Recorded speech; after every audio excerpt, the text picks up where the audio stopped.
that portion I did not cover. That itself is a topic. So once, as I mentioned, sun can burn hydrogen in its core up to 10 giga a year. Another 5 more giga a year time scale, billion year time scale. It can survive. It can go through. So once it burns it, so now it has hydrogen is converted into helium. Now helium, it starts burning helium. Helium will be burned into or converted into carbon, heavier elements, or nitrogen, oxygen. It go through different cycles. So so when some stars do not burn helium, will not be burned um, into heavier elements, because it needs the core in order to burn hydrogen, start burning hydrogen, in order to reach the main sequence or start burning hydrogen. The core has to reach up to a temperature called 10 million Kelvin.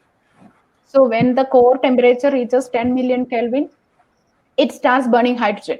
The same way, if it has to, now hydrogen is all in the core, hydrogen is all converted into helium.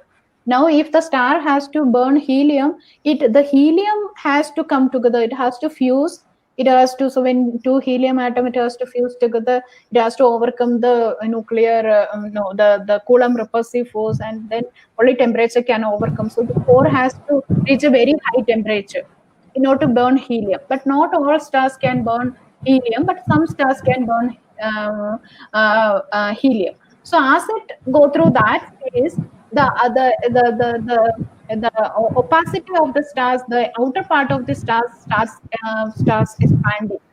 So that is one particular phase called red giant phase. So it has several phases: subgiant, red giant, asymptotic giant phase. So that is so you can assume once the star runs out of the fuel, hydrogen fuel, when it enter into a next phase, then it has to expand. That's a phase of evolutionary phase of stars.